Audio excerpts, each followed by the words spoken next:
this weekend, but let's start off by, as ever, looking back to the performance on Tuesday evening against Nuneaton. In hindsight, what did you make of it? It was a difficult game, to be honest. Without making any excuses, I'm sure the people that were down there, the pitch weren't great. Probably didn't suit us in terms of the way we wanted to play, even though we did have quite a lot of the ball, especially the first half. And probably the good thing that we did was actually adapt to that and change the style a little bit at times in the second half, and that was what probably got us something out of the game. Really, we probably weren't as fluent with the ball as what we'd like to be, and we did still create 2 or 3 chances in the game. A couple in the first half where we hit the bar, we have a one-on-one with the goalkeeper, so we still had chances, we still had quite a lot of possession, but we weren't as creative as what we'd been in the last 2 games. But we kept going. The side of the game that I was delighted with was that we actually kept going, and obviously came back twice in the game, which says a lot about the players. How disappointing was it though not to take all 3 points and perhaps have that performance that was slightly off? Yeah, we would have been delighted if we'd not played well and won. Obviously that's miles better than playing not so well and drawing, you know. But it is what it is. There's nothing we can do about it now. We just got to obviously look to tomorrow and try and put in a strong performance and get through to the next round. So on to the game against St Ives. How important is it to put in a dominant performance? Yeah, that's what we're looking to do. I think when we played Ashton the other week, we put in a really strong performance and managed to get a few goals in the game, which gave individuals confidence as well. And then we took that into the Guiseley game, so that's something that we're wanting to try and do again tomorrow. It's going to be a tough game. We know that. I went down to watch them play, and it's not going to be easy by any means. I've got some more than decent players, so it won't be easy. But if we're at it and everyone's professional in the jobs and we do the right things with the preparation, and hopefully we can have a good day tomorrow. It's an ideal chance, isn't it, without being disrespectful to your opponents so far in the FA Cup, but it's an ideal chance to build confidence, to take into the league for York, isn't it? Yeah, it always is, yeah. You know, it's a distraction in terms of it's a different competition, but still the same thing. We're still hoping to put in a strong performance. We're still hoping individuals play well in the game, and what we've worked on, that comes out in the game, and then hopefully that'll be enough to get us a win.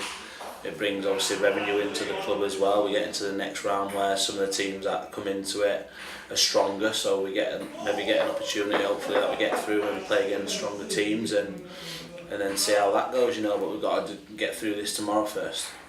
Now you say you've seen St Ives, they've not conceded many over the last few games, they've not scored many either. Do you fear that they may be coming to try and play out for a draw and get you back to their place? I'm not sure. I'm not sure how they're going to set up. The one thing we are pretty sure of is that how they've done in the league when I went to watch them, because obviously we're in a higher division, they're going to be 20-30% more. It always happens, so we've got to be ready for that. We've got to start the game well. We spoke about that this morning when we had the team meeting, just saying the last 2 games we obviously conceded early in the game, and that makes it difficult. So we spoke about them things, but we know what to expect tomorrow. We know that it's not going to be easy. I've watched them play, I know what they're about, but as I say, I'm more concerned about us and the way we go about the game and the way that we actually play. So I'm looking forward to it.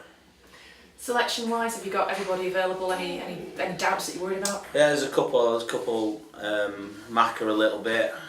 He's quite sore, so we don't. Same as what I said last week. We don't really take any risks with anyone, and it become more of a bigger problem when we lose players for a while.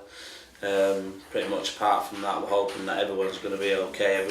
Everyone trained. The only other one, is Fergus McCautry. He played in a reserve game on Wednesday and he's got a sore hamstring, so it's only probably precautionary more than anything else, so he shouldn't be too long with it, but he's another one who won't be available. But apart from that, we're hoping everyone else is alright. After the game on Tuesday night, we had a few fans asking at BBC Radio York, where's Alex Kempster, where's Tom Allen? Now, I'm not asking you individually because I'm aware that you might not want to comment, but as far as selection goes, as a manager, how do you make that choice of who you play as your first 11? I've just set every game that we've had so far. I tried to pick a team and a formation to try and win the game. I take into consideration the opposition that we played against. I know I'm totally aware of obviously the last 2 games we played the same personnel, but we scored 5 goals in one game, 4 goals in the other, so it was difficult to leave anyone out in the circumstances. But we've got a big squad and we've got a strong squad as well, and one of the headaches that I've got is keeping everybody happy, but it's a good thing to have in some ways as well. And the pleasing thing is that even when they've not been involved, they still train well, so that becomes even more of a headache in terms of picking the right team and the right bench. But the big thing is when they do get the opportunity, they've got to take it, because quite a lot of the players have been in really good form, you know, so it's difficult at times to leave people out, but I am conscious of trying to keep everybody happy as well, you know, that's important as well. And if I need to change it, I'll change it. I've said that before, and I've done it before. And how much does what players show you in training camp as well? Oh, it's massive, yeah. If they come in sulking because they're not involved, that says a lot, you know. I want players to come in with the right attitude. If they come and ask me a question, I'll be honest in terms of why they're not playing or why they're not on the bench, which is the right thing to do. Be respectful to them as well, because I understand they're not young kids as such, so they do want to play, they do want to be involved, but that's something that's part of management, you know. I've got to manage that and try and keep everyone happy where I can. So looking at the game tomorrow, you mentioned about conceding early in the last couple of games. How much onus are you putting on a good start tomorrow, particularly as well to keep the side on your side, to keep the crowd on your side? Yeah, it's important. Yeah, obviously you don't want to concede at the start of any game, but if we do concede in the first 5 minutes, which hopefully we don't do, we've come back into games. You know, we did it against Guiseley. We scored 4 goals in the game, so it says a lot about the players. We conceded early on Tuesday. The players kept going, so them signs are good. But we'd much rather be in front in a game, you know. And at the end of the day, it's what score the game actually finishes. You know, we do want to start quickly. We don't want to concede early and give ourselves a bit of a mountain to climb. But the game lasts for 90 minutes, 95, 96 minutes sometimes. So the most important thing on top of that is that the players keep going and keep trying to do the right things and try and pick up results. And finally, I'm sure you'll be getting tired of these questions, but any progress yet on the job situation? No, still exactly the same as it was on the first day or the second week, whatever, you know.